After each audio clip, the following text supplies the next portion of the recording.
buat segmentasi pelanggan berdasarkan karakteristik bisnis dan pola pembelian. Di mana dari dataset yang sudah kita olah sebelumnya dari hasil cleansing kemarin gitu ya. Di sini kita dapat kita cermati bahwa terdapat data employee, data revenue ya, kemudian margin laba dan juga data transaksi seperti jumlah pembelian, diskon rate, dan juga nilai akhir. Nah, jadi di sini pihak manajemen ingin melakukan segmentasi pelanggan dari data-data tersebut. Gitu. Nah, jadi di sini pelanggan yang besar dan loyal itu akan dijadikan mitra jangka panjang, gitu ya. Nah, di sini akan dikelompokkan menjadi klaster 0. Gitu. Kemudian untuk pelanggan yang sensitif terhadap harga, nah akan diarahkan ke program upselling. Nah, untuk memudahkan pengelompokannya, nah di sini dibuat klaster 1 gitu ya. Dan juga klaster yang terakhir di sini pelanggan dengan volume rendah akan diberikan penawaran ringan dan edukasi produk. Nah, ini dalam bentuk promosi gitu ya. Akan dikelompokkan menjadi klaster 2. Nah, untuk melakukan segmentasi pelanggan tersebut, nah kita akan menggunakan algoritma K-means gitu ya. Nah, ini kita cermati lagi datanya. Tadi dikatakan ada data employee ya. Di sini kita cari employee. Nah, ini ada data employee. Ada data employee ya, employee, kemudian ada data profit margin, revenue, terus apa lagi tadi? Quantity di mana? Nah, quantity ini ya, quantity, discount rate, dan juga final price, gitu kan ya. Nah, dari data ini kita akan buatkan segmentasi algoritma K-means. Nah, di sini kita akan menggunakan tools NIME ya. Kita akan gunakan tools NIME kembali. Nah, ini sebenarnya teman-teman bisa menggunakan tools NIME ataupun Python gitu ya. Nah, di sini saya ilustrasikan dengan NIME supaya flow-nya terlihat dengan jelas di sini ya. Teman-teman bisa lihat alurnya seperti apa. Nah, teman-teman silahkan dibuka NIME-nya masing-masing. Nah, kalau di sebelumnya kita sudah melakukan seperti ini ya, di mana kita gabungkan data company dan juga data transaksi yang sudah kita miliki tadi, dua data mentah yang kita miliki. Nah, di sini kita lakukan proses ETL kan ya. Kita gabungkan kedua data tersebut dengan nodes joiner. Kemudian kita cek apakah ada data yang hilang atau tidak gitu ya. Atau ada data yang kosong atau tidak gitu ya dengan nodes missing value. Nah, ini teman-teman sudah lakukan di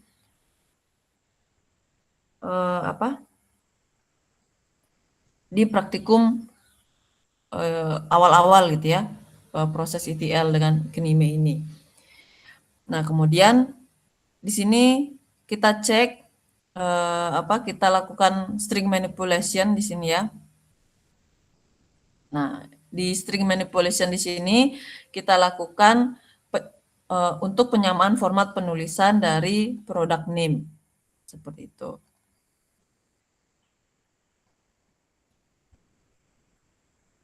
Nah, kemudian di sini kita lakukan string to date and time di sini ya.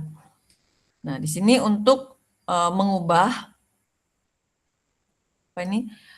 transaksi date yang awalnya dia tipenya S di sini ya, string gitu ya, kita ubah menjadi date and time di sini dengan formatnya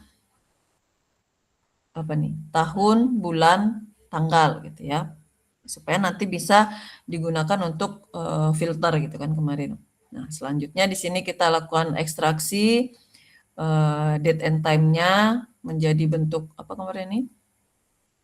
Tahun, bulan, kuartal gitu ya. Untuk memudahkan untuk pembuatan fitur filter nanti ya, supaya bisa slicing datanya.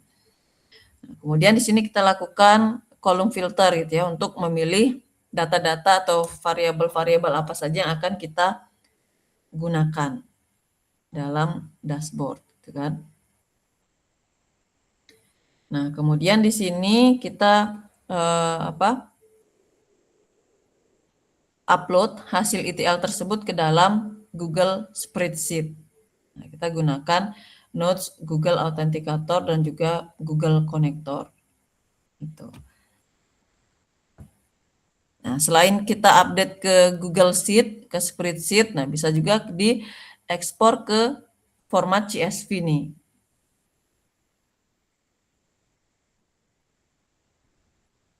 Gitu. Nah, selanjutnya dari hasil ETL yang sudah kita lakukan sebelumnya ya, dari hasil ini, nanti di sini ada spreadsheet-nya ya. Spreadsheet ini. Nah, selanjutnya itu akan kita gunakan di proses segmentasi tadi. Nah, ini kalau teman-teman mau membuat blog seperti ini ya, seperti contoh saya ini. Nah, teman-teman bisa caranya, nah ini tadi. Notes-nya di blok gitu ya. Notes ini di blok, kemudian di mana kan? Mana itu? Di create.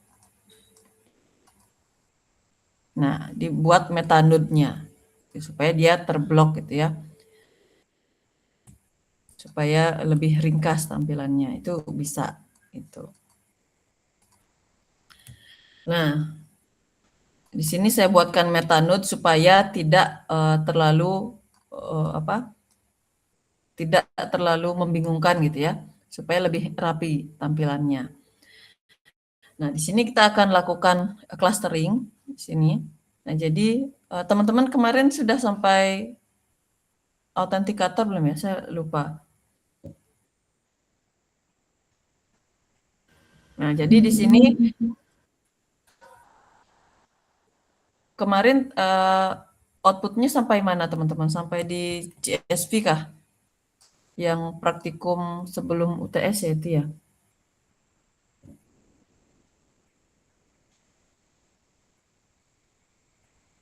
Iya, Bu. CSV atau sudah sampai di upload ke spreadsheet? Udah sampai upload ke spreadsheet, Bu. Sudah sampai spreadsheet kan ya. Nah, jadi berarti teman-teman bisa buatkan ini, ada teman-teman tambahkan notes Google Authenticator ya. Ditambahkan Google Authenticator, kemudian ditambahkan notes Google Sheet Connector. Nah, ini disambungkan ya. Sambungkan. Nah, kemudian setelah itu kita buat clusteringnya nih. Jadi dari Google Sheet Connector tadi, teman-teman buat tambahkan notes Google Sheet Reader di sini. Ini ya, Google Sheet Reader. Nah, jadi kita notes ini akan kita gunakan untuk membaca spreadsheet output dari ETL tadi, ETL sebelumnya. Gitu. Nah, ini kita gunakan notes ini. Nah, kemudian kita tambahkan notes kolom filter di sini ya. Nah, notes kolom filter ini kita gunakan untuk memilih variabel-variabel yang telah ditentukan di slide sebelumnya, gitu kan. Nah, tadi kan ingin melakukan segmentasi pelanggan berdasarkan jumlah jumlah pegawai, berdasarkan revenue gitu kan, berdasarkan profit marginnya, quantity, discount rate, dan final price gitu ya, untuk membuat segmentasi atau clustering pelanggan. Nah, jadi di sini yang teman-teman include adalah variabel-variabel itu saja. Nah, yang lainnya silahkan di-exclude di sini supaya tidak mengacaukan proses clusteringnya, gitu ya. Karena di pengelompokan nanti, di clustering nanti itu akan berdasarkan variabel-variabel yang kita pilih ini.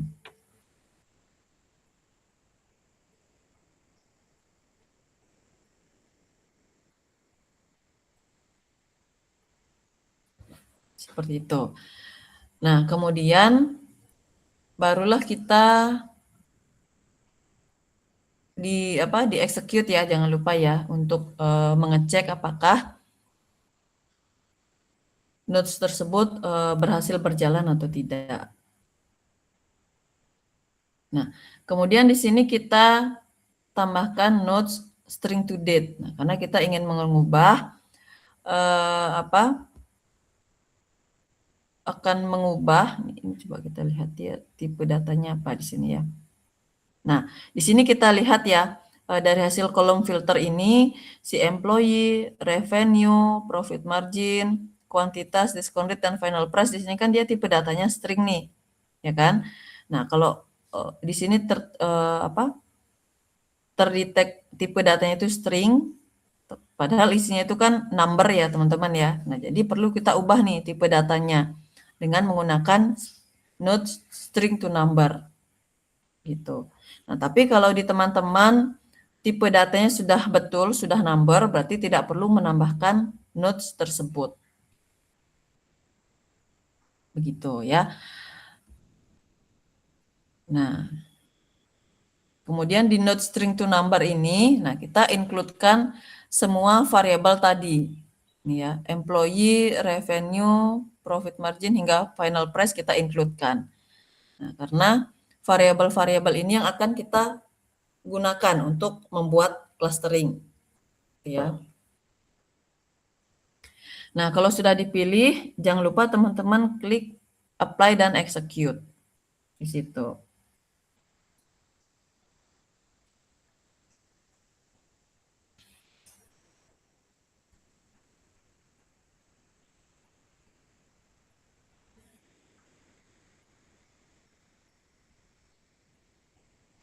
Itu ya.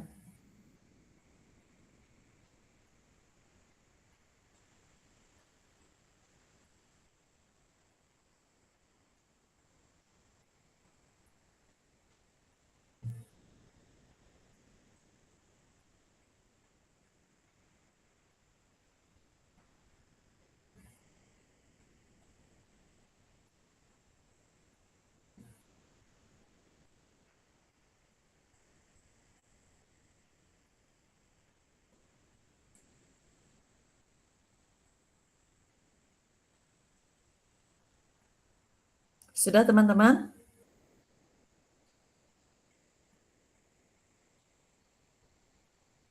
Sudah? Atau masih ada yang mencari-cari proyeknya yang kemarin? Ibu mau nanya, Ya, yang note sebelum Google Sheet Reader itu apa ya, Bu? notes-nya itu ini, Google Sheet Connector. Nah, jadi dari Google kan buat ambil notes Google Authenticator, kemudian sambungkan ke Google Sheet Connector, barulah ke Google Sheet Reader tadi. Gitu. Jadi dari Google Sheet Connector ini sambungkan ke Google Sheet Reader. Itu ya. Saya ada kendala di Google Out itu, Bu. Authenticator. Nah, itu di running dulu. Teman-teman harus login dulu ya. Nanti nah ini harus login dulu nih. Terus login dulu, pilih Pilih ininya ya. Akunnya. Kemudian dilakukan persetujuan dulu supaya dia dapat akses nih untuk membaca Google Sheet-nya, membaca spreadsheet-nya. Nah, kalau sudah seperti ini nih ya, nah baru teman-teman bisa tambahkan nih. Nah, di running kembali, ini di execute lagi gitu ya, Google Sheet konektornya. Nah, baru Waktu saya mau login dia sudah error, Bu. bisa di share screen nggak? Oke, coba saya share screen. Bentar, ini mana nih? Tutup screen-nya. Seperti ini, Bu. Pilih scope-nya nih, scope-nya mau apa di situ? Error, please specify at least one scope tuh kan dimintanya. Nah, scope-nya itu apa? Google Sheet. Nah, tambahkan di situ Google Sheet. Google Sheet sama Google Drive gitu kan. Oh, 2 ya, Bu, ya? Ya. Jadi harus ada scope-nya dulu. Baik, Bu. Terima kasih. Oke. Yang lain bagaimana? Oh, itu apa ini? Saya tadi share screen masih ya. Nah, oke, selanjutnya. Nah, sambungkan ke Google Sheet Connector tadi itu ya. Pakai yang Google Sheet Connector karena kita mau membaca spreadsheet-nya.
Bu, izin bertanya, Bu, tadi di kolom filter itu Nah, yang kita include lanjutkan ke Oh iya. yang include itu adalah ini. Employee, revenue, profit margin, quantity, discount rate, dan final price ya. Nah, kenapa ini di-include-kan? Karena tadi soalnya, mana tadi soalnya? Nah, karena di studi kasusnya dia mengatakan ingin melakukan segmentasi berdasarkan informasi tadi gitu ya. Nah, jadi agar dicermati di soalnya nanti gitu ya. Apa saja yang di-include-kan. Nah, ini ada employee, revenue, profit margin, quantity, discount rate, dan final price. Nah, jadi yang kita include-kan di NIME-nya adalah variabel-variabel tersebut. Itu ya. Kemudian ini di execute gitu ya. Kemudian diperhatikan di bawahnya nih. Dia tipe datanya apa? Kalau masih string, nah ini kan isiannya kan apa? Number ya. Nah, sedangkan di sini kolom-kolom tersebut masih terdeteksi sebagai string. Nah, jadi perlu kita ubah dengan menggunakan nodes string to number. Gitu. Nah, tapi kalau di teman-teman tipe datanya sudah number, ini tidak perlu di string to number ini tidak perlu dilakukan. Begitu.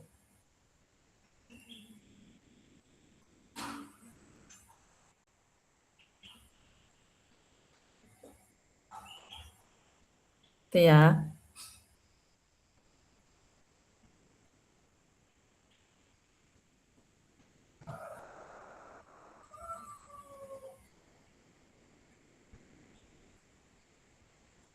Nah, selanjutnya ini kita running ya, kita include-kan variabel-variabel tadi yang masih terdeteksi string. Nah, setelah itu kita running di sini. Nah, kemudian kita lihat di sini kan antara employee, revenue, profit margin, quantity, discount rate, dan final price. Ini kan rentang numbernya itu kan besar sekali gitu ya. Yang terkecil itu ada 0,0 sekian gitu kan. Yang terbesar, tertinggi itu bisa sampai puluhan juta gitu nih kan. Nah, jadi supaya si key means-nya ini tidak hanya melihat kolom yang nilainya besar saja. Nah, di sini kita lakukan normalisasi nih dengan menggunakan nodes normalizer gitu ya.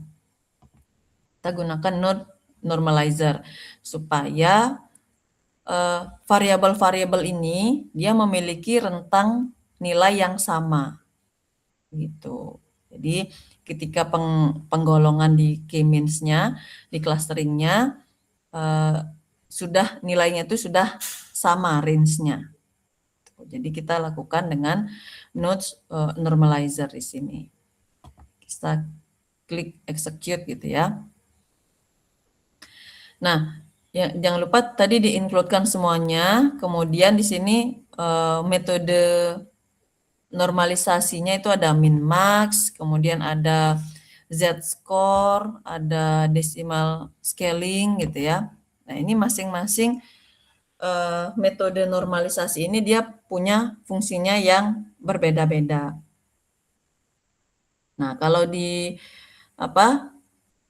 metode normalisasi min max ini kita bisa setting nih range range nilainya mau berapa. Sini ya, misalnya minimumnya 0, maksimumnya 1, nah itu bisa kita setting.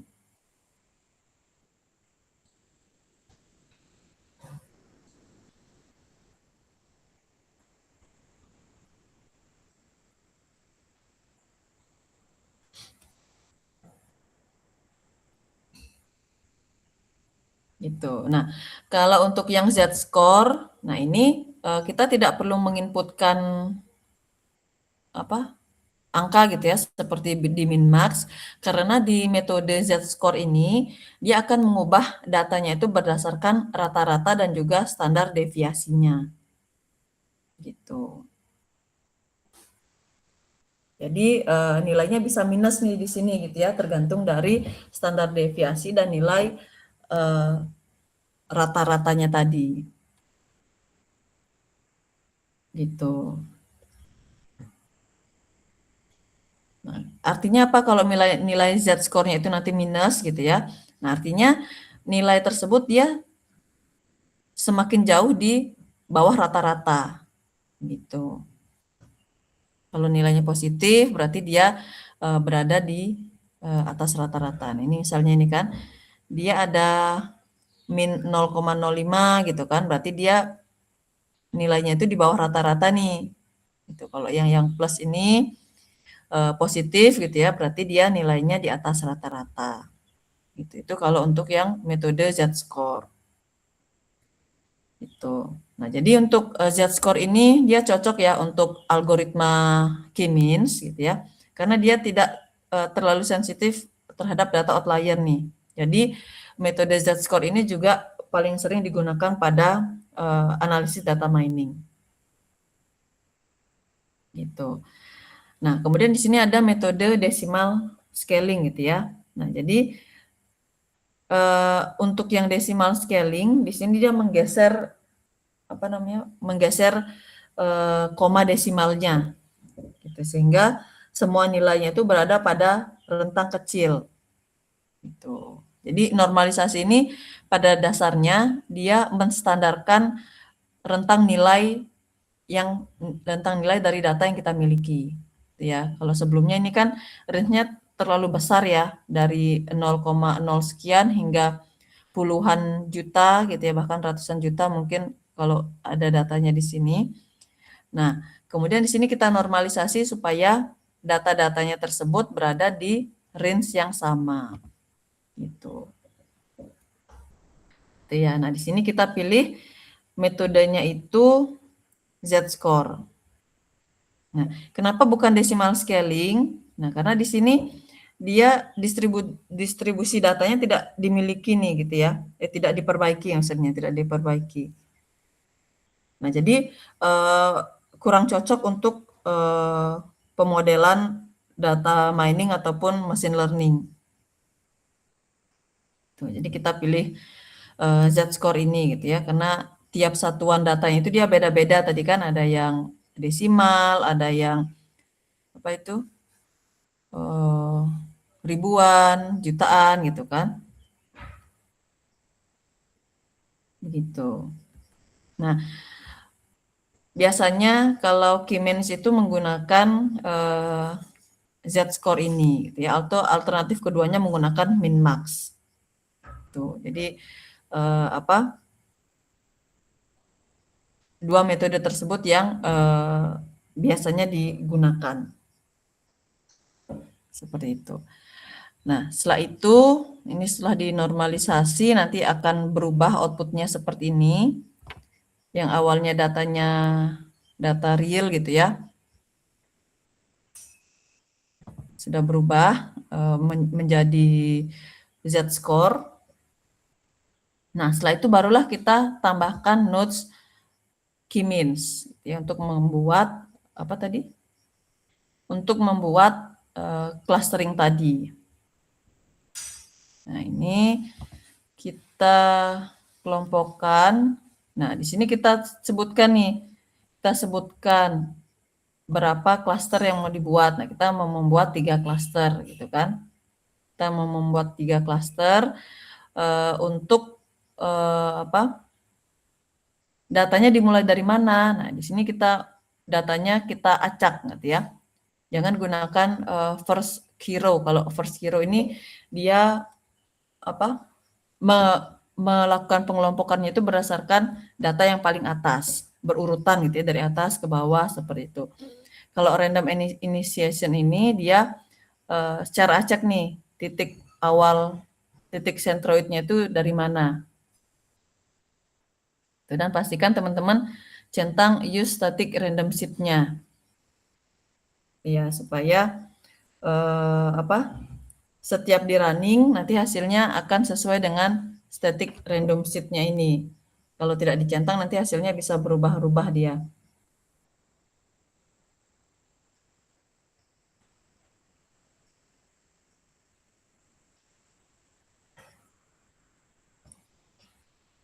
Nah, kemudian di apa?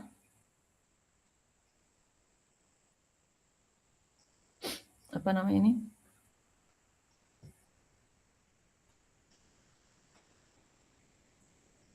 Untuk number of iterasinya, nah di sini kita gunakan 99 gitu ya di sini ya.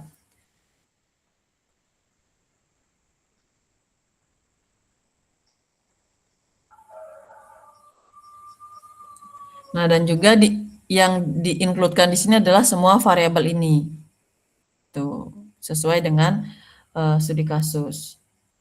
Nah, oh ya, tadi belum terjelaskan ini ya. Nah, jadi di number of iteration ini, nah itu untuk kita setting seberapa banyak sih iterasi yang bisa dilakukan oleh si K-means. Jadi kalau kita tuliskan di sini 99, nah artinya si algoritma K-means ini diperbolehkan mencari maksimal 99 kali perulangan untuk menemukan titik sentroid terbaiknya. Itu ya, jadi dia berulang 99 kali nih untuk mendapatkan titik sentroid yang terbaik gitu ya. Seperti itu. Kemudian di sini kita centang oke. Nah, kemudian kita running di sini. Nah, nanti akan muncul nih hasilnya. Sudah dikelompokkan oleh algoritma K-means. Jadi muncul apa? Klasternya di sini gitu kan. Muncul klasternya di sini. Muncul klasternya. Nah, kemudian ini kan sudah dapat ya pengelompokannya. Nah, selanjutnya hasil dari clustering ini kita gabungkan ke data reader tadi. Nah, dengan cara menggunakan nodes joiner. sini ya, node joiner. Nah, cara settingnya seperti apa? Nah, di sini teman-teman di matching kriteria ini ya, pilih yang ini, yang match all of the following gitu ya, dengan kriteria kalau row di left tabelnya ya. Di left tabelnya itu adalah row ID, di right tabelnya itu adalah row ID juga. Kita lihat dari ID-nya, row ID-nya. Mana pencocokan dari mana ini? Dari row ID ini gitu ya. Kita cocokkan ini karena kalau mau kita cocokkan ke employee, revenue dan sebagainya itu kan pasti tidak ada nih di left tabelnya gitu ya. Variabel yang sama itu berada di row ID ini yang tidak dilakukan normalisasi tadi. Jadi di sini kita akan gabungkan antara left tabel itu adalah data asli tadi di sini ya, yang kita read tadi, yang kita baca di awal. Kemudian right tabelnya ini adalah data hasil olahan terakhir. Tuh, jadi mau kita gabungkan data tersebut berdasarkan row ID-nya. Gitu. Kemudian di include-nya ini kita centang yang matching row. Jadi yang muncul itu hanyalah data-data yang row ID-nya sama. Tuh. Gitu ya. Nah, kalau yang left unmatched row ini, dia yang muncul nanti adalah data-data yang tidak ada irisannya dengan data right tabel ini. Itu. Nah, ini kan visualisasinya di sini nih. Jadi dia akan menghasilkan atau menampilkan data-data yang tidak ada yang sama, tidak matching dengan dataset yang kedua, ya. Kalau yang red tabel, red unmatched row, nah ini menampilkan dataset yang ada di hasil output ini, tapi yang tidak sama dengan, yang tidak beririsan dengan si dataset reader tadi, gitu ya. Nah, sedangkan kebutuhan kita adalah menggabungkan data yang sama nih antara reader dan hasil key means, ya. Kita centang yang matching row. Kemudian di output kolom, nah ini kita pilih nih di left tabel di reader ini variabel-variabel apa yang mau kita include-kan, gitu ya. Nah, di sini saya masukkan semuanya gitu ya, tidak ada yang difilter, semua yang dari left tabel ini di-include-kan. Nah, berbeda dengan yang di right tabel ya. Di sini yang akan kita ambil adalah hasil klasternya saja. Untuk employee, revenue, profit margin ini itu tidak usah gitu ya, karena kolom-kolom ini menyimpan nilai normalisasi tadi gitu ya. Sedangkan data nilai normalisasi tersebut tidak kita butuhkan kembali gitu ya. Kita ambil yang klasternya saja. Nah, setelah itu barulah kita kalau yang di bawahnya ini di default-kan saja ya, tidak perlu ada yang berubah. Kemudian kita apply dan execute. Nah, nanti di bawah sini akan muncul nih dari data set awal gitu ya. Nah, di sini sudah bertambah dengan klasternya. Gitu. Sudah bertambah dengan klasternya. Seperti itu. Kemudian kita update ke spreadsheet gitu ya. Update ke spreadsheet dengan menggunakan Notes Google Sheet Updater. Sini. Teman-teman kalau ada yang ketinggalan ini aja ya, info ya. Nah, Google Sheet Updater. Nah, di sini dipilih. Nah, teman-teman mau simpannya kemana? Itu apakah mau disatukan apa namanya itu? Apakah mau disatukan dengan yang tadi di di spreadsheet reader dengan penambahan sheet, atau teman-teman membuat apa namanya? Membuat spreadsheet baru itu diperbolehkan, dipersilahkan gitu ya. Ini tadi readernya apa ini ya? Saya lupa. Ini output. Nah, misalnya di sini ditambahkan gitu ya. Nah, ini.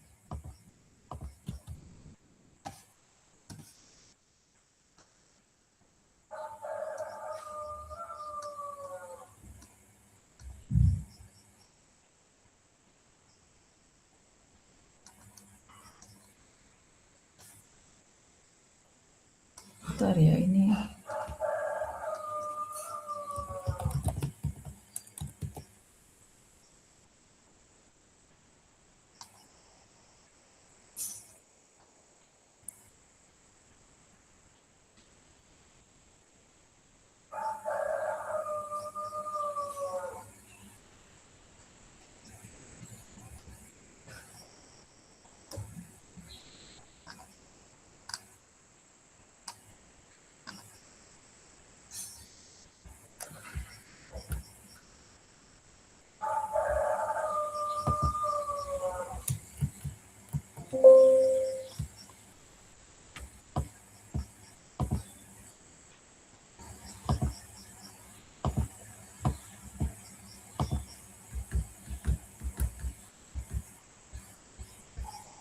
Bentar, ini laptop saya nge-lag ini. Kenapa dia tidak bisa diklik ini?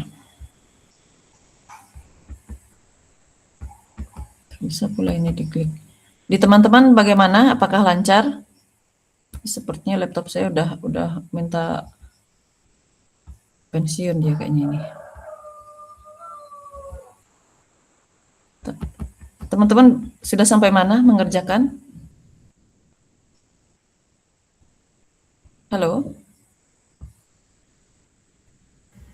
Ibu mau tanya, kalau sudah pilih spreadsheet, apa namanya,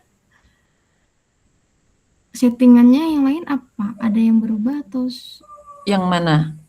Nah, ini kan ini sheet-nya jangan sampai numpuk sheet yang sebelumnya ya. Di sini ya. Kalau saya ini nggak bisa diklik ini dia ngambek dia ini sepertinya. Nah, ini jangan sampai numpuk sheet yang lain ya. Ini siapa, Sorta ya? Iya, Bu. Jangan sampai numpuk sheet yang lain ya di sini. Kemudian untuk yang right settingnya, nah jangan lupa dicentang add column header-nya gitu ya, row header-nya juga, kemudian ini right row-nya juga dicentang. Ini nggak bisa nah ini, dan ini yang clear sheet before writing, nah itu dicentang juga supaya data yang sama itu tidak double gitu ya. Jadi kita setting sebelum dia nyimpen di spreadsheet, nah dihapus dulu data yang sebelumnya. Itu. Setelah itu baru di oke. Di oke. Terus di execute ya.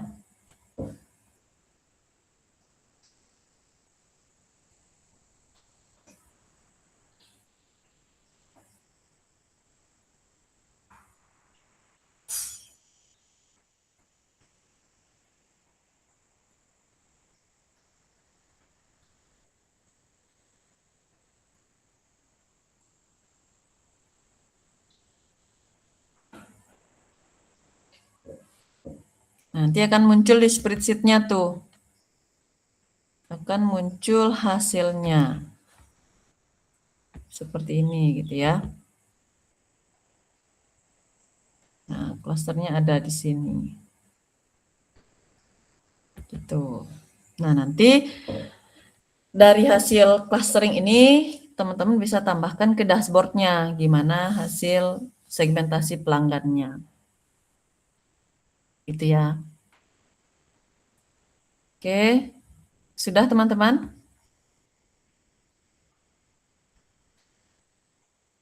Sudah? Kita lanjutkan ke mana ini? Ke satu lagi ya, ke prediksi ya. Sudah?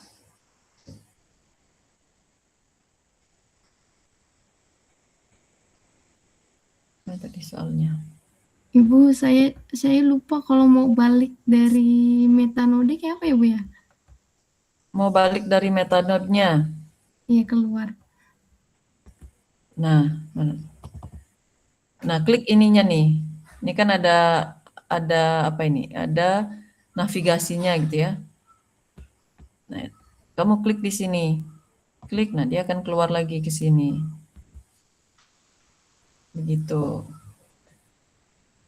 Kalau mau masuk ke metanode-nya, nah ini diklik 2 kali metanode-nya. Iya, Ibu.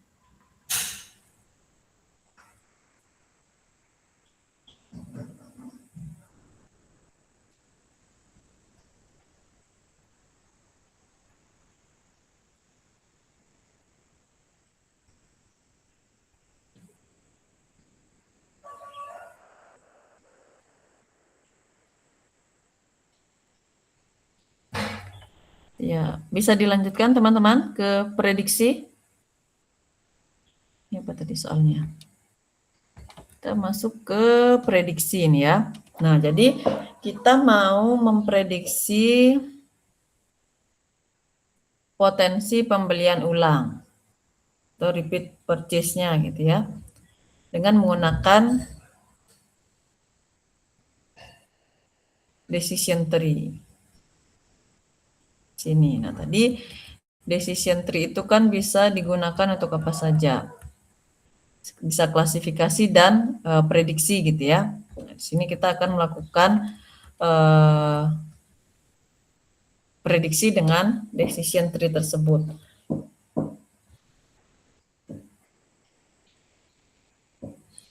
Nah, jadi dia ingin mengetahui karakteristik pelanggan yang berpotensi melakukan pembelian ulang, gitu ya, atau repeat purchase.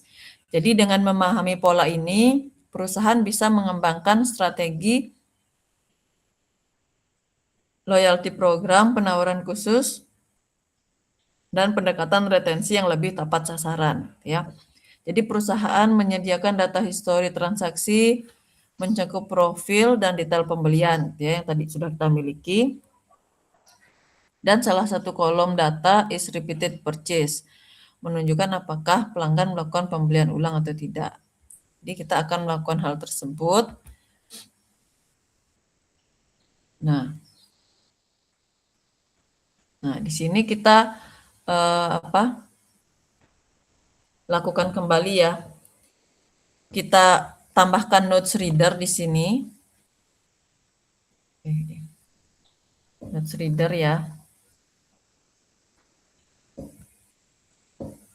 Disambungkan dengan Google Connector tadi ya teman-teman ya. Kalau saya di sini sudah dibuatkan metanode-nya.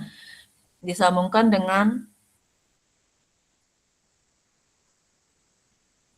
Google Connector tadi, kemudian kita baca kembali dengan menggunakan Google Sheet Reader. Nah, yang dibaca itu adalah dataset hasil ETL ya teman-teman ya.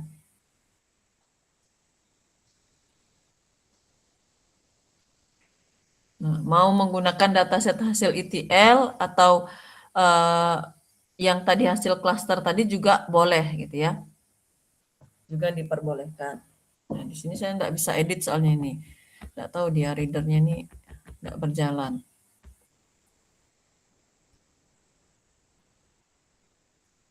Nah, setelah itu baru di execute ya.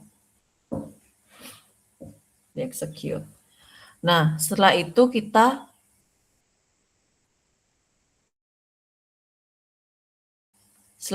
lakukan kolom filter lagi nih di sini. Ini mana ini? Bentar ya. Supaya enggak garis ini nih. Nah, kita tambahkan kolom filter di sini untuk memilih kolom-kolom atau variabel-variabel yang akan kita gunakan untuk klasifikasi ini, gitu ya, prediksi ini.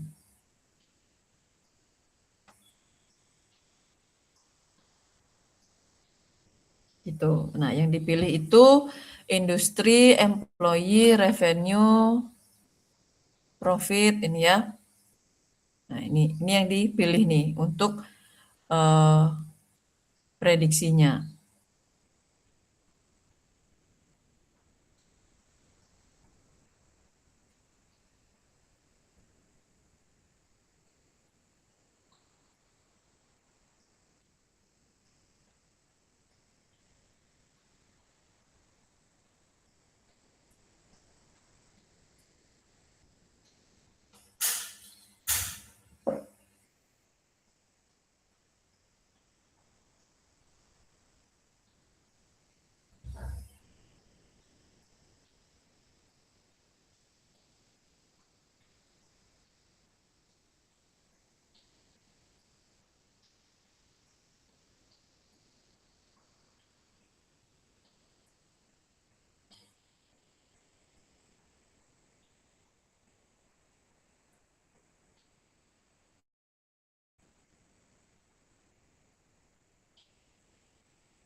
Ya, kemudian ini di execute.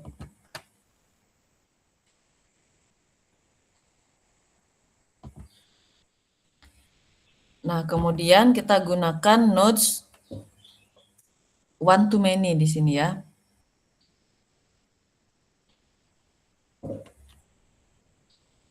Nah, teman-teman tambahkan dulu nodes ini ya, teman-teman ya. Ada one to many, gimana ini?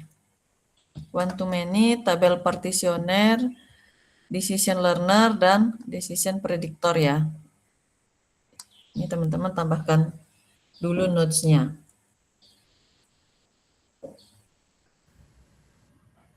Ibu, saya kesulitan mencari nodes table partitioner.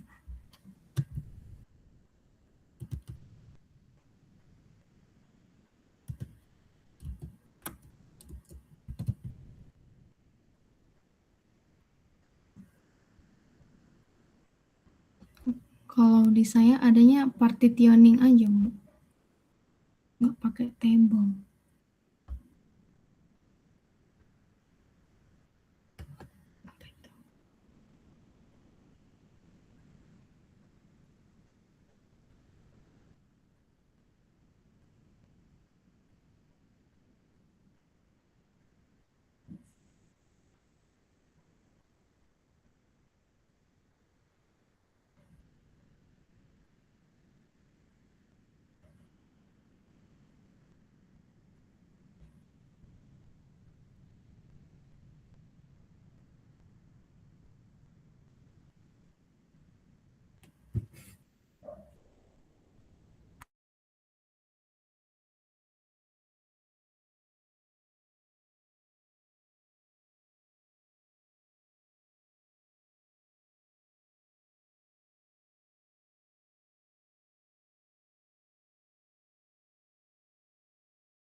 Commute ternyata barusan. Nah, jadi di sini nodes one to many itu kita gunakan untuk mengubah data-data yang sifatnya kategorikal ya menjadi data numerik gitu dalam bentuk one hot encoding nanti gitu ya supaya bisa diproses dengan menggunakan algoritma decision tree gitu. Nah, tadi di sini di one to many ini kita akan mengubah nih ya data yang sifatnya kategorikal di sini kan yaitu industri, kemudian product name, kategori, method payment gitu kan. Payment method itu kan data kategorikal ya teman-teman ya. Itu akan kita ubah menjadi data numerik gitu ya dengan one hot encoding. Tuh, supaya tidak berbentuk string nih di sini ya, tidak berbentuk data kategorikal. Jadi kita gunakan nodes one to many. Gitu. Nah, karena si algoritmanya nanti dia tidak bisa baca nih. Di sini industri ada apa aja? Coba kita lihat lagi ya. Mana nih? Karena di kolom industri ini kan ada wholesale, retail, e-commerce gitu ya. Nah, di algoritma itu dia tidak bisa membaca ini gitu ya. Tidak bisa membaca data kategorikal tadi atau yang masih dalam bentuk string. Jadi perlu kita ubah nih menjadi bentuk numerik. Itu makanya kita gunakan nodes one to many ini. Gitu. Jadi akan mengubah dan menambahkan kolom gitu ya. Nanti akan ditambahkan ada kolom wholesale, ada kolom retail gitu ya. Ada kolom e-commerce gitu. Nanti akan isiannya itu akan berupa nilai 0101 gitu ya. 1 jika dia industrinya adalah e-commerce gitu ya. Jika dia bukan e-commerce berarti di kolom tersebut dia akan nilainya 0. Ini kita running aja supaya lebih jelas ya. Nah, jadi di sini akan tergenerate kolom baru gitu ya sesuai dengan variabel-variabel yang kita tambahkan tadi di sini. Ada industri, product name, kategori, payment method. Nah, di sini akan muncul nih isian-isian atau nilai-nilai dari 4 variabel tadi. Kan ada wholesale, retail, e-commerce, manufaktur, distribution gitu kan ya untuk industrinya. Nah, kemudian tadi kan ini data yang pertama ini kan wholesale ya, industrinya wholesale. Nah, jadi di sini di kolom wholesale dia akan bernilai 1. Ya, jadi bilangan biner munculnya sini ya. Nah, untuk yang retail, e-commerce, manufaktur, dan distribution dia akan bernilai 0. Ya. Tuh, karena dia tadi berada di industri wholesale. Begitu juga dengan yang lainnya nih. Dia termasuk kategori apa yang dibeli produknya gitu kan. Apakah smartphone, printer, monitor, elektronik, dan sebagainya. Dia akan bernilai 1 di itunya. Ini apa, Yohan? Di isian dia. Itu ya. Apa itu, Yohan? Coba langsung open mic aja kalau bertanya.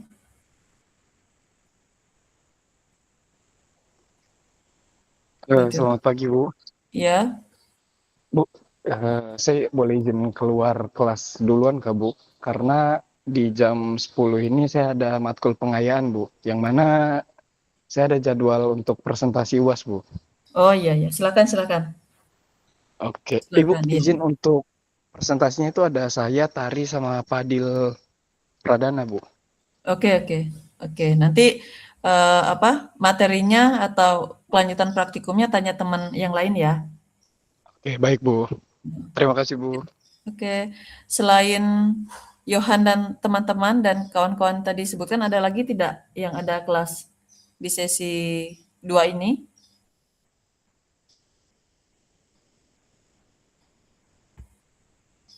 Tidak ada.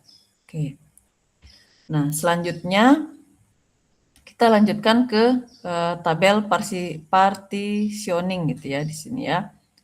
Tabel partitioning. Nah, di Ibu, sini ya, mau lihat yang di one to many tadi. one to many. Iya, Ini. saya ketinggalan. Oke. Nah, jadi yang kita pilih itu industri, product name, kategori, dan payment method gitu ya. Karena variabel-variabel ini dia masih bertipe kategorikal gitu ya. Jadi algoritma decision tree-nya tidak bisa membaca nih, tidak bisa membaca data kategorikal. Nah, jadi perlu kita ubah menjadi data numerik gitu ya. Nah, nanti ini tergenerate menjadi one hot encoding dia. Gitu. Jadi ini kita include-kan ya. Nanti hasilnya akan seperti ini nih di sini. Akan muncul kolom-kolom baru sesuai dengan isian di variabel-variabel yang tadi kita pilih. Ada industri, ada apa? Produk name, kategori, payment method gitu ya. Nah, di sini akan bertambah kolom-kolom sesuai dengan isian dari variabel tersebut. Gitu. Nanti yang bernilai 1 ini jika transaksi yang pertama itu merupakan dari wholesale gitu ya, dari industri wholesale gitu. Dan seterusnya. Gitu ya. Nah, kenapa di sini nama nodes-nya ini one to many? Nah, karena di sini dari satu kolom tadi ya, dari satu kolom industri itu tergenerate menjadi beberapa kolom. Jadi banyak kolom sesuai dengan nilainya, gitu ya. Tadi di industri ada apa? Nilai di industri ini ada banyak gitu ya, ada wholesale, kemudian ada e-commerce, ada retail gitu kan. Nah, nilai-nilai ini yang ada di kolom industri itu dia menjadi kolom baru di sini. Gitu. Makanya nama nodes-nya itu adalah one to many. Jadi dari satu kolom dia tergenerate menjadi banyak kolom. Gitu ya. Nah, kemudian setelah itu kita lakukan partisi, pemisahan gitu ya, dengan menggunakan nodes partitioner. Tadi gimana Sorta sudah menemukan nodes-nya? Untuk tabel partitioner di sini nggak ada, Bu. Adanya Adanya apa? partitioning aja. Adanya apa? Partitioning aja. Nah, itu aja sudah pakai sama sepertinya itu. Oke, Bu. Mungkin kita beda versi kayaknya ya, jadi nggak ini. Iya, Bu, mungkin. Eh, nah, jadi di sini isiannya sama nggak Sorta? Seperti ini. Jadi kita bisa memilih relatif size-nya.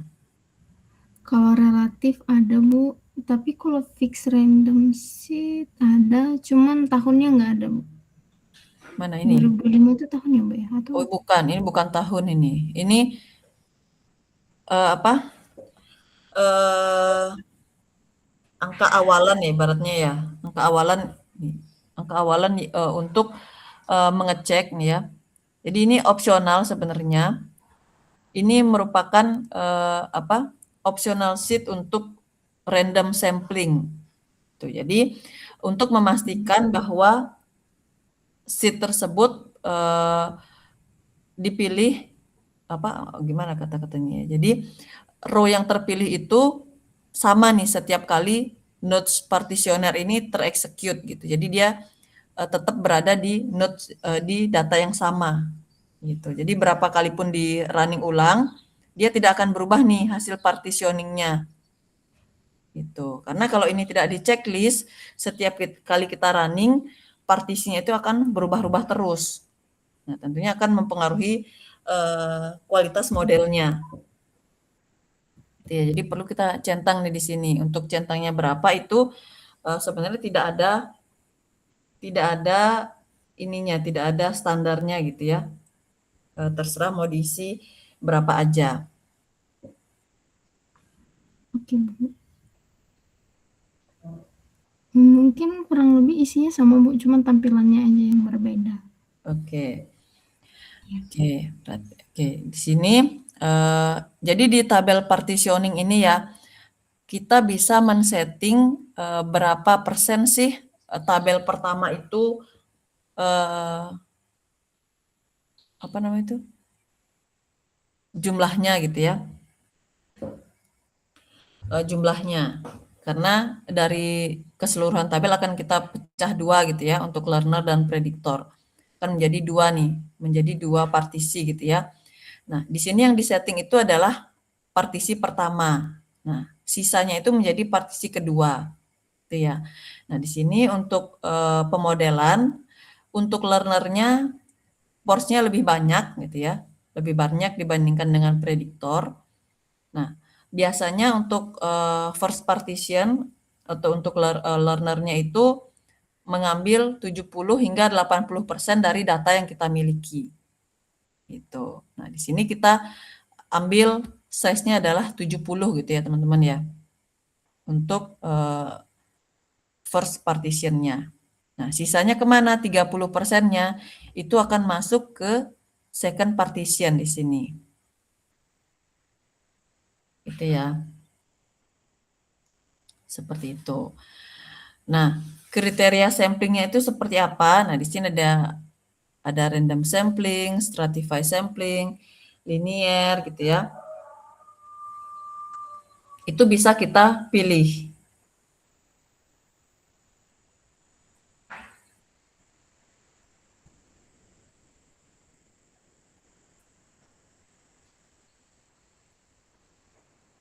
Gitu. Nah, kemudian di sini kan ada yang namanya random sampling, stratified sampling, linear, dan first row gitu ya. Nah, kalau random sampling ini datanya akan dipilih secara acak nih. Ya, akan dipilih secara acak di sini. Nah, kapan random sampling ini digunakan? Nah, kalau datasetnya itu merupakan dataset umum nih. Dataset umum, kemudian algoritma yang digunakan itu adalah algoritma decision tree, kemudian random forest gitu ya, naive Bayes. Nah, itu bisa kita gunakan strategi samplingnya itu adalah random sampling. Nah, karena di sini distribusi datanya lebih merata nih, gitu ya, lebih merata dan tidak bias nih, tidak bias terhadap urutan data, karena dia milihnya acak, gitu ya. Gitu. Nah, kalau stratify sampling di sini, nah di sini dia pembagian datanya itu mempertahankan proporsi kelas targetnya. Itu ya, misalnya di data yang kita miliki itu ada industri apa tadi? Retail dan juga wholesale, ada e-commerce gitu kan ya. Nah, misalnya kalau kita telaah masing-masing industri itu jumlahnya beda-beda gitu kan. Nah, jadi kalau kita gunakan stratify sampling, dia akan membagi per industri itu secara rata. Misalnya retail itu ada 1000 gitu ya. Ada 1000 data. Nah, kalau kita gunakan 70%, berarti 700-nya itu masuk ke first partition dan 300-nya itu masuk ke second partition. Gitu. Jadi disesuaikan gitu ya, terbagi per variabel-variabel yang telah ditentukan. Gitu. Berbeda dengan random sampling gitu ya, dia tidak memperhatikan pengkategorian itu, dia betul-betul mengacak gitu ya, betul-betul memilih datanya secara acak. Gitu. Nah, kapan digunakan untuk stratify sampling? Ini kita bisa gunakan ketika kita mau melakukan klasifikasi, ya, dan juga jika datanya itu tidak seimbang. Nah, itu kita bisa gunakan ini. Begitu.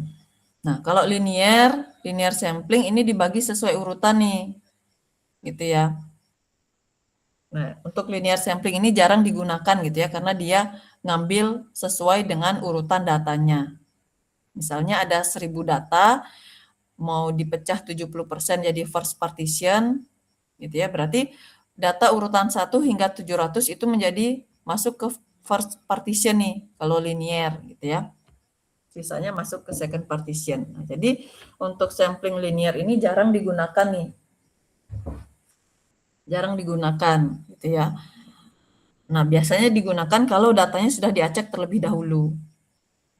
Kita acak dulu datanya baru menggunakan ini gitu ya. Jadi masing-masing sampling ini dia fungsinya berbeda-beda. Nah, kalau misalnya datanya itu berdasarkan urut waktu, nah tidak cocok nih menggunakan linear sampling gitu ya. Tidak cocok menggunakan linear sampling karena dia ambilnya berdasarkan urutan. Nah, sama halnya dengan ini, first row juga sama dengan linear.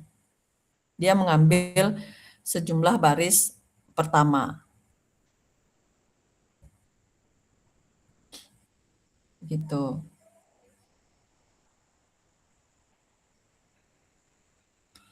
Nah, ini karena kita mau memprediksi repeated purchase ya. Nah, di sini kita akan gunakan stratify sampling di sini ya. Nah, stratify sampling dengan grup kolomnya ini adalah grup kolomnya itu adalah industri ya. Kita gunakan industri di sini. Nah, jadi pembagian itu berdasarkan industrinya nih nanti. Ya, ada apa aja tadi? Kita lihat dulu ya. Industri, terus apa tadi? Nah, tadi.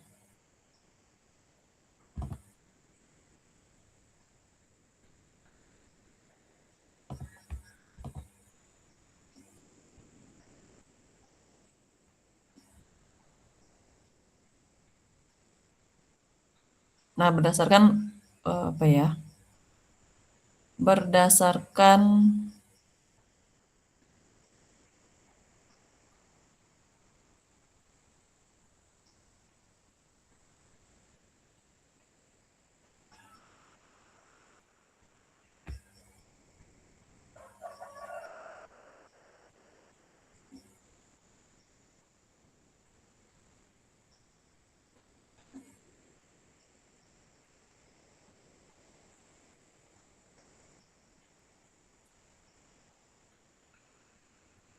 ini ketinggalan nih tadi nih, kelewat lagi nih.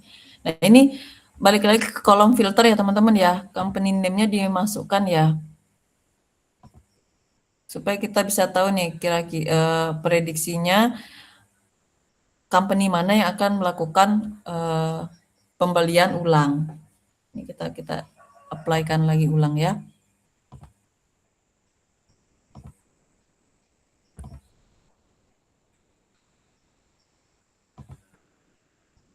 Oh, ini nggak bisa diklik lagi nih. Aduh. Ini tidak bisa diklik dia.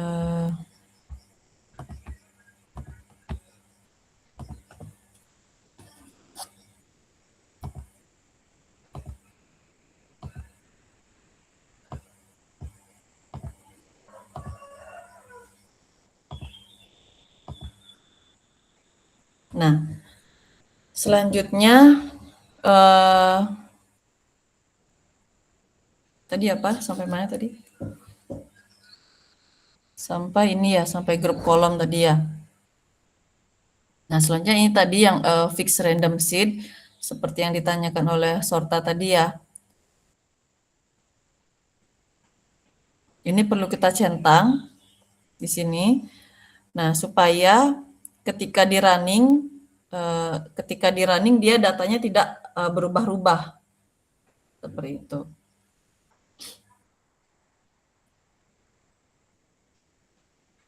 Seperti itu ya. Nah, nanti untuk angkanya ini tidak ada nilai yang paling benar atau paling optimal gitu ya. Mau teman-teman isikan 1, 2, 3, 4, mau tanggal lahir atau apa, itu terserah di sini ya. Tidak ada standarnya di sini. Karena fungsi utamanya itu untuk memastikan pembagian data training dan data tesnya itu selalu sama di setiap kali kita melakukan eksekusi ulang. Gitu.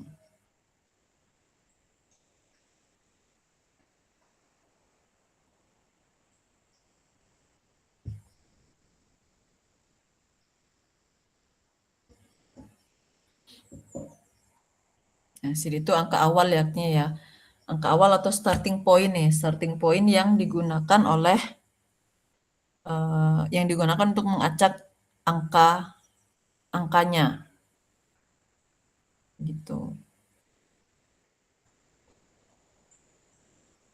Nah, setelah itu execute.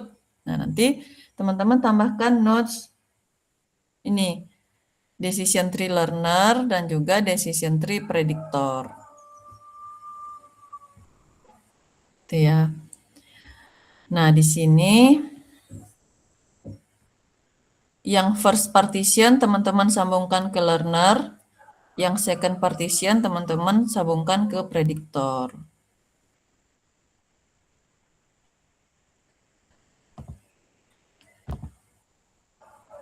Nah, di sini kita setting ya. Kita setting learnernya. Nah, karena di sini kita mau memprediksi dia memprediksi dia pembelian ulang atau tidak gitu kan. Nah, jadi di sini kelas kolomnya itu adalah is repeated purchase, teman-teman. Ya, is repeated purchase di sini. Ini variabel target yang ingin kita prediksi. Ya, jadi decision tree itu akan belajar dari pola variabel lain ya, variabel lain yang tadi sudah kita include-kan untuk memprediksi kolom is repeated purchase ini. Gitu. Nah, kalau quality measure, nah ini untuk menentukan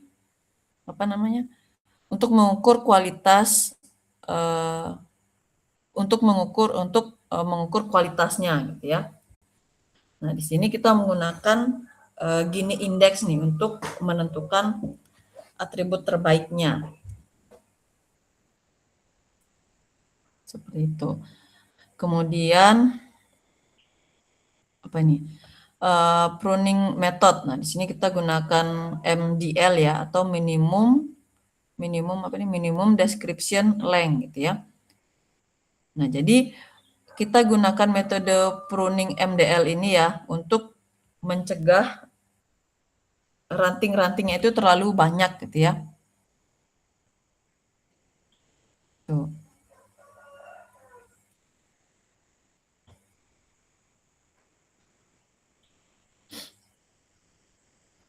Nah, selanjutnya di sini teman-teman centangkan reduce error pruning gitu ya. Ini kita centang di sini. Kemudian minimal number record per node itu tuliskan 2 di sini ya. Jadi minimal ada 2 data dalam satu node. Itu misalnya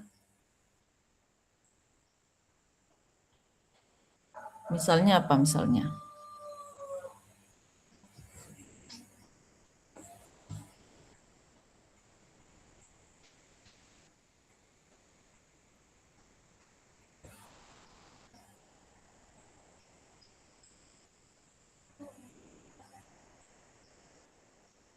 Nah, selanjutnya number record to store for view. Di sini ini kita buatkan 10.000 gitu ya. Nah, ini untuk menentukan banyak data yang disimpan pada decision tree kita. Gitu. Nah, ini dicentang average split point-nya. Nah, kita centang supaya ada batas splitnya stabil gitu ya. Nah, ini jangan lupa dicentang ya teman-teman ya.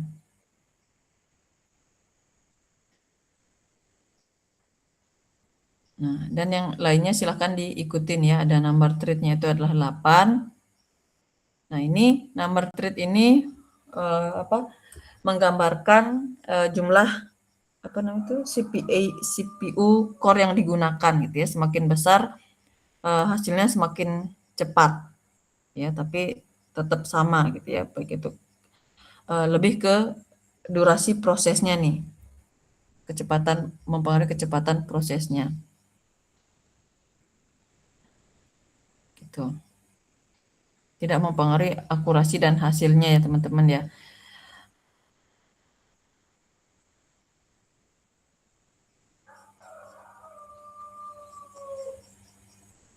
Nah, ini dicentang juga script nominal kolom yang tidak ada domain information, gitu ya, supaya tidak mengacaukan pemodelannya nanti.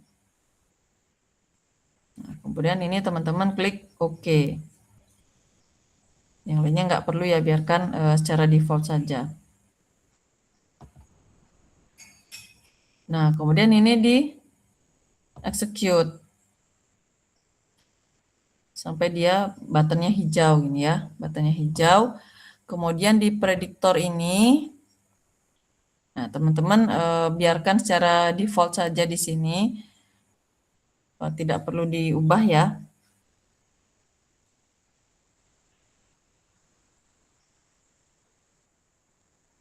Kemudian diklik OK dan di execute. Nah, selanjutnya kita akan melakukan evaluasi nih. Evaluasi pemodelannya ya. Nah, dengan menggunakan node scorer di sini. Dengan menggunakan node scorer. Nah, jadi dari outputnya si prediktor, nah teman-teman sambungkan ke node scorer. Nah, di sini kita apa ini?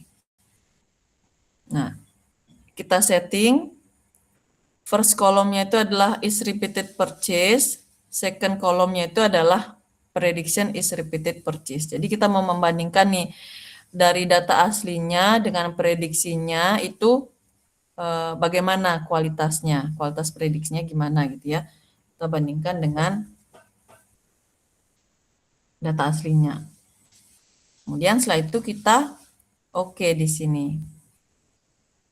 Oke, kemudian kita execute. Nah, akan muncul hasilnya nih, ada confusion metric, akurasi statistik gitu ya. Akan muncul hasilnya di sini.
Nah, di sini ada apa ini?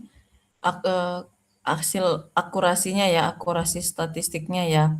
Nah, di sini ada true positif, false positif, true negatif, false negatif gitu ya. Nah, di sini true positif. Nah, true positif ini artinya itu dia aktualnya itu positif, tapi diprediksi diprediksi positif gitu ya. Jadi betul nih prediksinya gitu ya.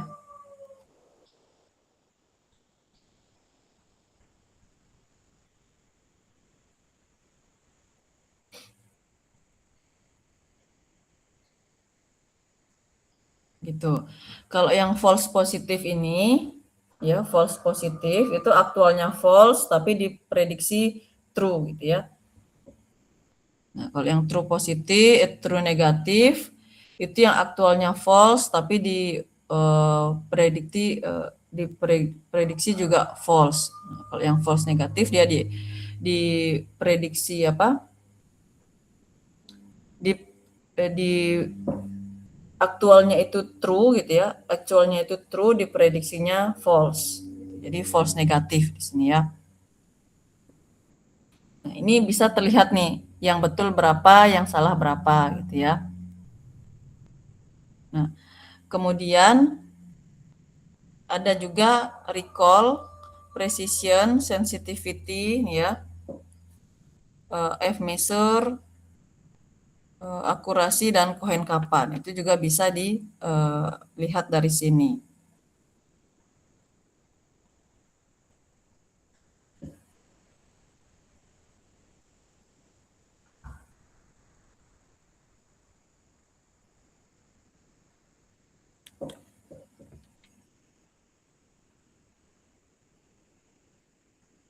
Nah, di sini terlihat akurasinya sebanyak 48,9% gitu ya, atau 0,489. Nah, berarti di sini modelnya masih buruk nih teman-teman ya. Pemodelannya masih buruk nih di sini. Akurasinya 48,9%. Dengan Cohen kapanya ini minus 0,016. Nah, apa artinya? Nah, di sini akurasinya ini berarti modelnya itu dia hanya mampu memprediksi benarnya itu sebanyak 48,9%. Nah, misalnya tadi kalau misalnya ada 100 pelanggan yang diuji ya di prediktor ini, berarti hanya sekitar 49 pelanggan yang diprediksi benar, sisanya itu salah prediksinya. Gitu. Gitu ya. Ini menandakan modelnya ini akurasinya masih sangat rendah nih. Masih sangat rendah untuk digunakan untuk prediksi. Ya, belum layak digunakan sebagai model prediksi. Nah, kalau kita lihat di sini ada recall juga ya, ada nilai recall apa nih? Recall false. Nah, recall false-nya ini 0,896. Nah, ini artinya 89% itu pelanggannya memang tidak melakukan pembelian ulang. Itu ya. Nah, kalau dari sisi recall-nya bagus nih dia ya. Nah, kalau yang recall true, nah di sini recall true-nya itu berapa nih? 8,8 ya, 8,8% pelanggan yang benar-benar melakukan pembelian ulang itu berhasil dikenali. Nah, di sini sangat buruk nih karena hanya 8,8% ya yang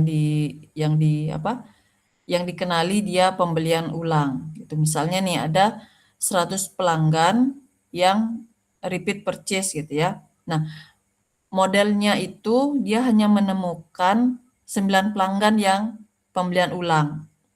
Nah, sedangkan 91 orang itu kan padahal dia melakukan pembelian ulang gitu ya. Tapi si model ini dia tidak bisa menangkap 91 orang tadi. Gitu. Nah, ini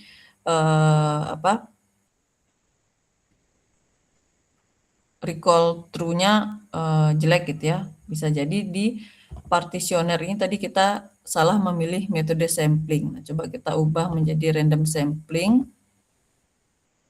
Kita ulang lagi runningnya ya. Skorernya apakah akan lebih bagus atau tidak.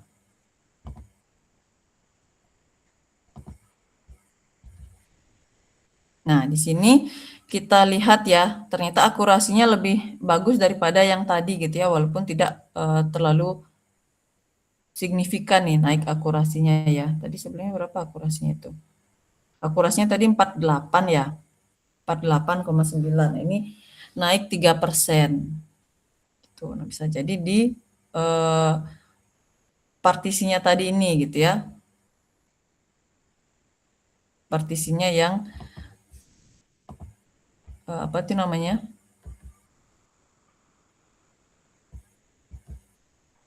Yang belum merata. Seperti itu. Nah, jadi apabila hasil evaluasi akurasinya ini masih kurang gitu ya, teman-teman bisa ubah-ubah di bagian partisionernya nih, di pembagian datanya apakah sudah baik atau belum, gitu ya. Seperti itu. Nah, selain itu bisa juga dibandingkan dengan metode algoritma yang lain. Nah, tadi selain decision tree kan ada metode algoritma lain juga ya, algoritma prediksi lain. Nah, itu bisa dibandingkan tuh. Bisa dibandingkan mana sih model yang lebih bagus hasilnya, hasil prediksinya. Seperti itu. Nah, kalau untuk yang precision, nah ini untuk menunjukkan seberapa sering prediksinya itu benar gitu ya. Di sini. Nah, ini imbang dia kalau dari sini. Jadi 50-50 nih ya hasilnya nih. Gitu. Lebih merata dibandingkan dengan teknik sampling yang sebelumnya ya. Kalau sampling sebelumnya itu kan yang false-nya yang tinggi tuh dari sisi recall false-nya.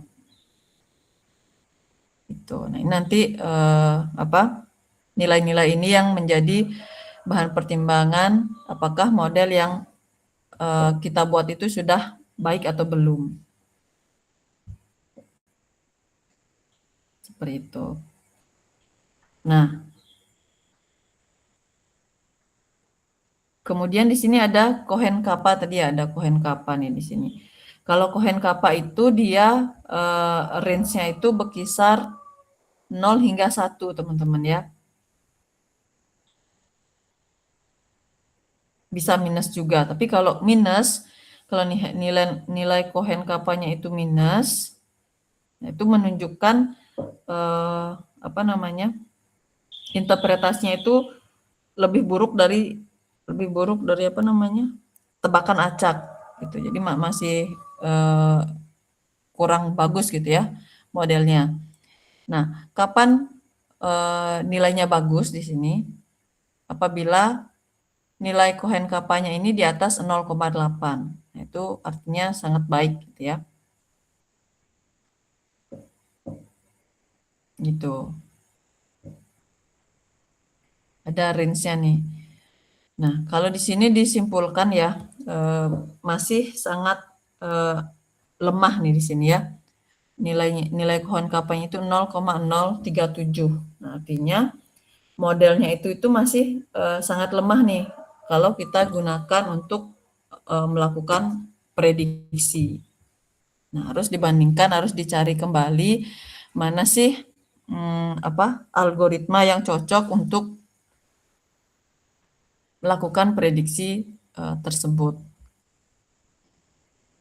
Gitu. Gitu ya. Nah, ini karena modelnya masih buruk ya. Jadi perlu mencari menerapkan algoritma lain. Seperti itu. Tadi ada apa aja?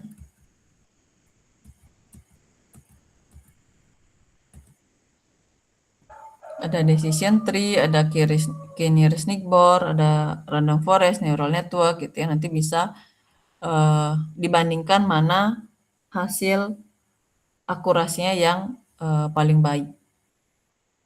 Seperti itu. Nah, nanti apabila nanti dari hasil tersebut bisa divisualisasikan ke dashboard gitu ya. Ini hasilnya apa dia?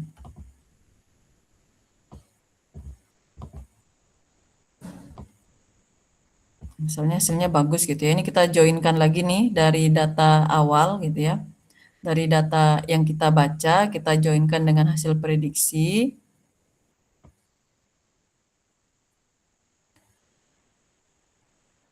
Dengan kriterianya itu adalah row ID ya.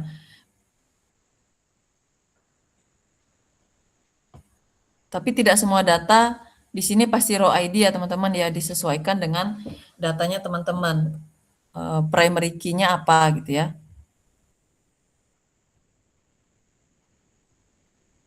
Nah, kemudian di sini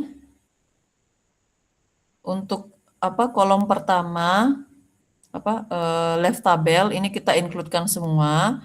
Nah, untuk yang bottom tabel ini jangan semuanya ya. Jangan semuanya. Yang dimasukkan itu hanyalah hasil prediksinya saja. Gitu. Kemudian ini kita apply dan execute. Nah, nanti akan muncul nih di paling sini nih ya, hasil prediksinya seperti apa. Tuh. Nah, ini setelah ini nggak perlu kolom. Nah, ini dari joiner langsung di-upload lagi ke spreadsheet.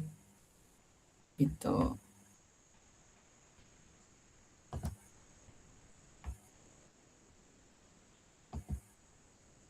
Itu ya. Kemudian di oke, nanti akan muncul di spreadsheet-nya nih hasilnya seperti apa.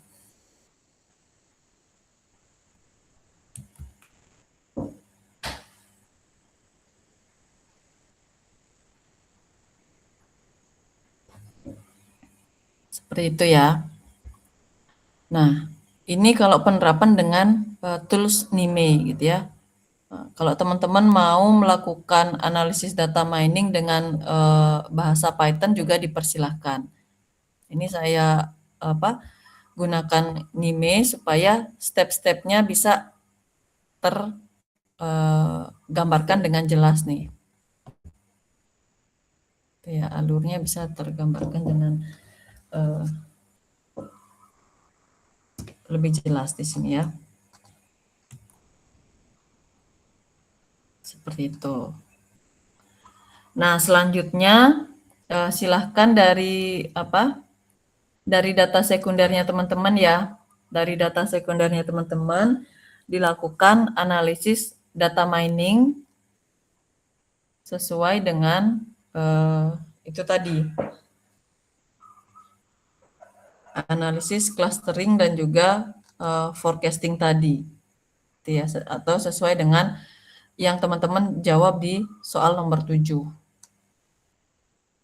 Ya, dilakukan proses data mining-nya, kemudian hasilnya divisualisasikan di dashboard. Teman-teman tambahkan page baru di dashboard-nya masing-masing. Gitu ya. Ada yang mau ditanyakan, teman-teman?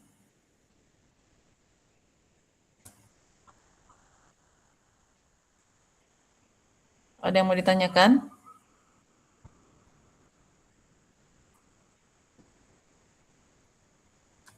Mana ini? Ya, sudah keluar semua. Ya?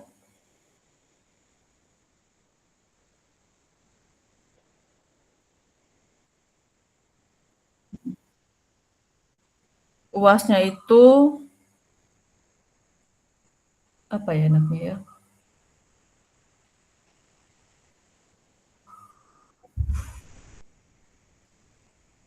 UAS-nya apa ya? UAS-nya studi kasus atau di lab, teman-teman? Saya berikan pilihan kalau begitu. UAS take home seperti UTS kemarin atau di lab. Saya berikan soal.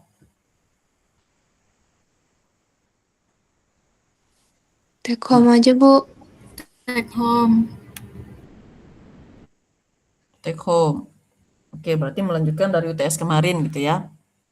Yang lain gimana? Nah, nanti didiskusikan kembali ya. Didiskusikan dengan teman sekelasnya gitu ya. Barangkali sekarang masih bingung gitu ya. Nah, silakan didiskusikan mau UAS take home atau di lab gitu ya. Nah, nanti silakan lapor ke Kak Agil. Mau memilih yang mana. Itu ya. Oke, ada lagi teman-teman yang mau ditanyakan? Nah, itu deadline pengumpulannya yang tugas barusan ya, analisis data mining dan dashboard sesuai data sekundernya itu di Kamis depan ya teman-teman ya, untuk deadline pengumpulannya. Gitu. Ada lagi yang mau ditanyakan? Tidak ada? Oke, kalau tidak ada, sekian untuk pertemuan hari ini ya teman-teman ya. Kita ketemu lagi di minggu depan. Selamat pagi. Pagi Bu, terima kasih. Terima kasih, Bu. Terima kasih Bu. Oke.